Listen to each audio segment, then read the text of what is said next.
السلام علیکم ورحمۃ اللہ وبرکاتہ۔ امید ہے کہ آپ خیر و عافیت سے ہوں گے۔ پچھلی ویڈیو میں ہم نے سورہ فلق کے ربط و مناسبت، لغت اور ترجمے کو جانا۔ اس ویڈیو میں سورہ فلق کے ذریعے اللہ تعالی ہمیں کیا پیغام دے رہے ہیں اس کو سمجھتے ہیں اور اس پر غور کرتے ہیں، اور ہم سبھی اس پر عمل کرتے ہیں۔ بسم اللہ الرحمن الرحیم۔ قل اعوذ برب الفلق، کہہ دیجیے میں صبح کے رب کی پناہ مانگتا ہوں۔ مطلب کیا ہے؟ فلق کے معنی ہے اندھیرے کو چیر کر روشنی نکالنا۔ پیغام یہ ہے جس رب کے حکم سے رات ختم ہو کر صبح آتی ہے، وہی رب ہماری زندگی کے اندھیرے کو بھی ختم کر سکتا ہے۔ بے شک روزمرہ کی مثال یہ ہے، آپ پریشان ہیں، کاروبار میں نقصان ہو گیا، دل میں مایوسی ہے۔ یاد رکھیں، جس طرح رات ہمیشہ نہیں رہتی، اسی طرح مشکل بھی ہمیشہ نہیں رہتی۔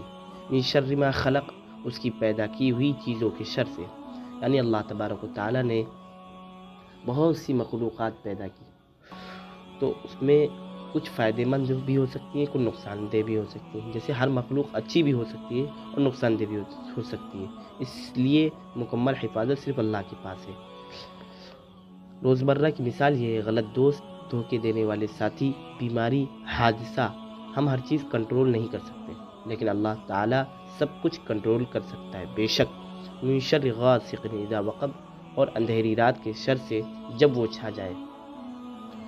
اندھیرا اکثر خوف، تنہائی اور خطرات کا وقت ہوتا ہے۔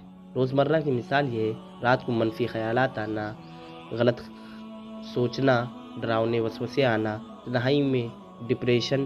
یہ صورت ہمیں سکھاتی ہے ڈر سے پہلے پناہ مانگو۔ من شر النفاثات فی العقد، گرہوں میں پھونک مارنے والیوں کے شر سے۔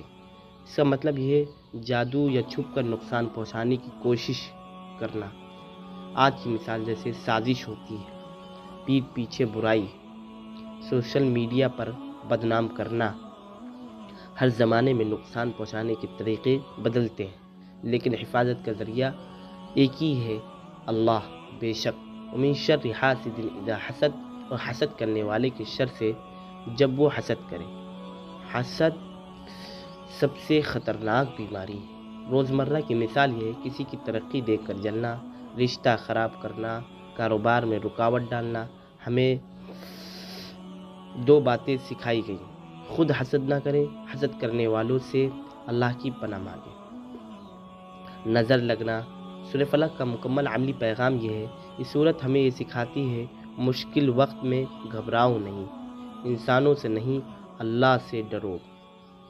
یہ اصل پیغام ہے، ہر شر سے پہلے اللہ کی پناہ مانگو، دل کو مضبوط اور ایمان کو تازہ رکھو۔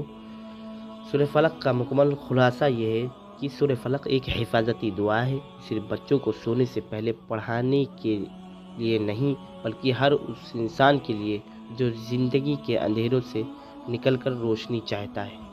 اللہ تعالیٰ ہم سبھی کو اس پر عمل کرنے کی توفیق عطا فرمائے۔ السلام علیکم ورحمۃ اللہ وبرکاتہ۔